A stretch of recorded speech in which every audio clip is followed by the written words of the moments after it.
No place to hide, no place to run. The mutant age has just begun. X-Men, X-Men, do-do-do-do-do. It's the X-Men, X-Men, do-do-do-do-do-do.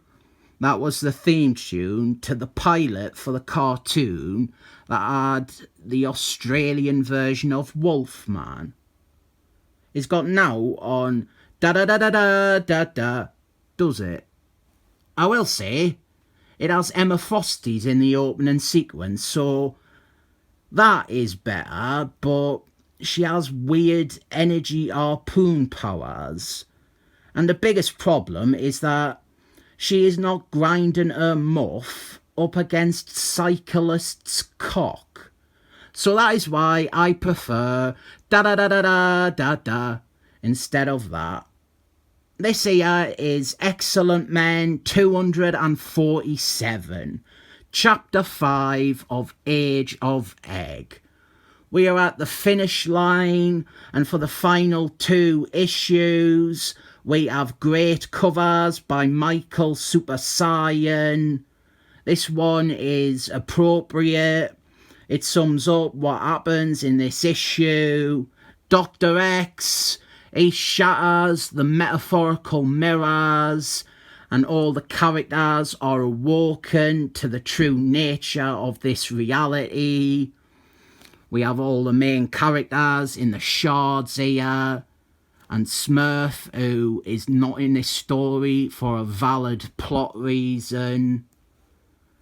Didn't really have any need to recap this issue. This cover kind of does it for you.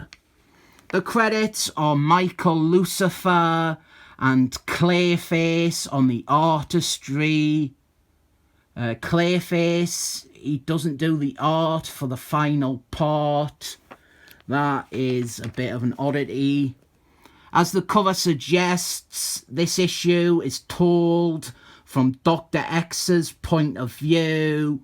He is one of the few people in this version of the world who remembers what came before. And he is actually the only person who knows what has happened here. There is a good shot of Fetish Fuel.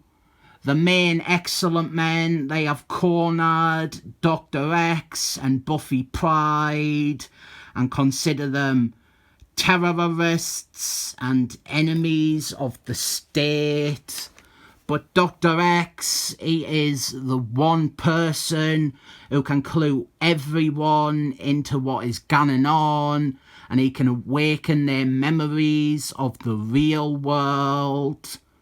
Meanwhile, we have Rouge, and she is with Ed Gambit.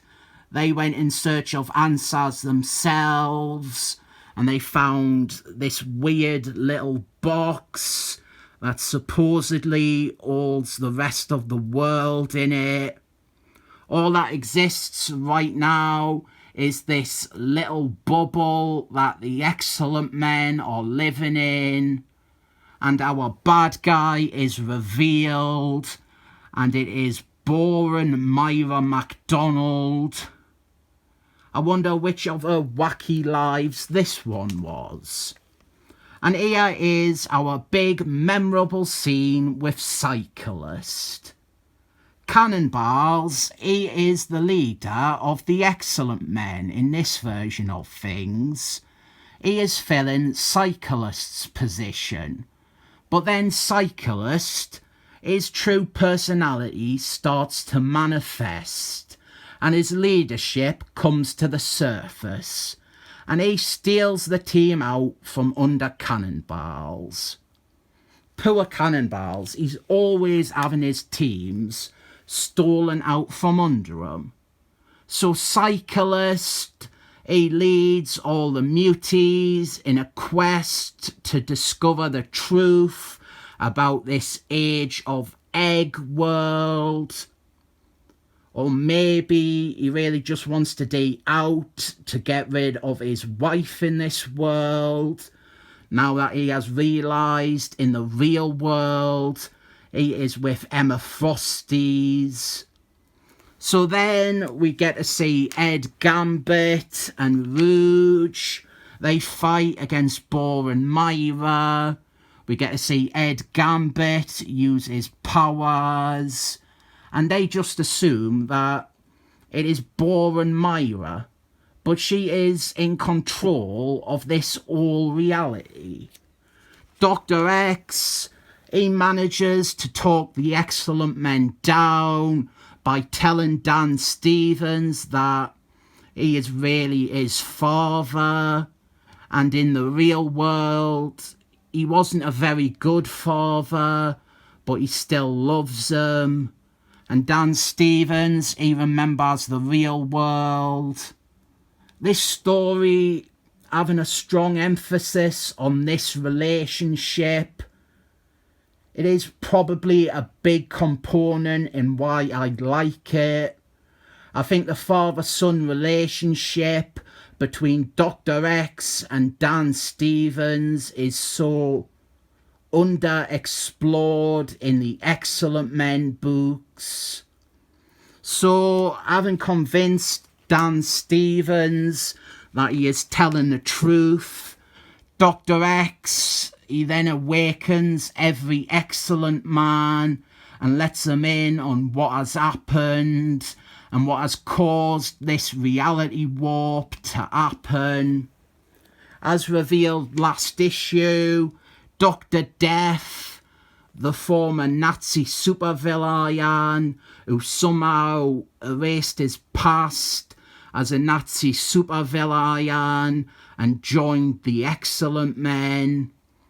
There was some science experiment he was doing that went wrong, and here we learn it was actually his attempts to treat Dan Stevens and his multiple personality disorder. We continue here with the debate where Dr. X is condemning Dr. Death's decision to eliminate the dangerous and deadly personas in his son's head.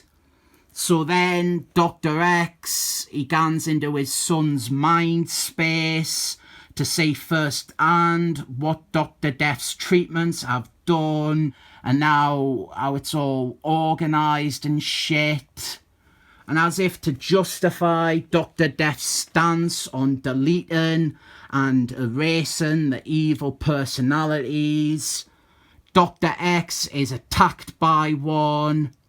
This one, it is aware that Dr. Death is gunning to kill him. Well, I say him, would probably be more appropriate, because when it is attacking and trying to devour Dr. X, it takes the form of his past lover, Boren Myra, to try and unnerve him. And because she was like a stepmom to Dan Stevens, she had always been a better parental figure to him than Dr. X ever had been. And this persona in his mind, it considers itself like the protector of Dan Stevens, and it is responsible for defending his psyche against Dr. Death's hands. Let me also point out, the Nazis believed in lobotomies too. This evil personality doesn't really have a name, so I'll keep calling it Boren Myra. After it defeats Dr. X here, it took over Dan Stevens, it took over his body, and it recreated reality to make sure that she would survive. But it wasn't powerful enough to recreate all of reality, just enough to make a little pocket reality. It is only a limited radius, the little bubble the Excellent Men are in, and it's only actually been 7 days that things have been like this.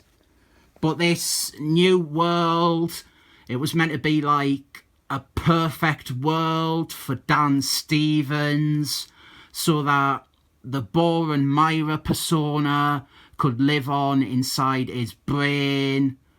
She is like a psychic parasite personality in his mind, and this whole reality warp, it is like a defensive measure to make sure she survives and that Dan Stevens is safe.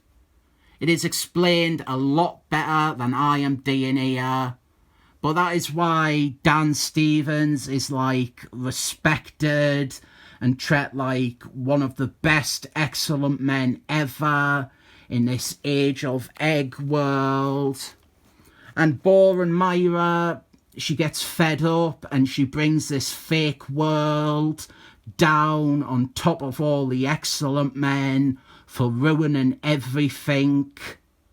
Here is an advert that undercuts this crossover by revealing the team roster for this series after this story is done with. So, yeah, basically, Dan Stevens, he warped reality again.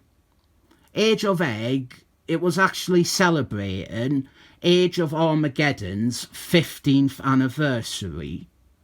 But I imagine more than a few people were left a bit unimpressed with the reveal that it was just Dan Stevens altering the world again. But the resolution in the next issue, I think, is satisfying enough that it isn't that bad that they repeated an idea already pretty definitively done in the 90s. Just like the first 4 parts of this story, I feel I have to give this 7 thumbs up.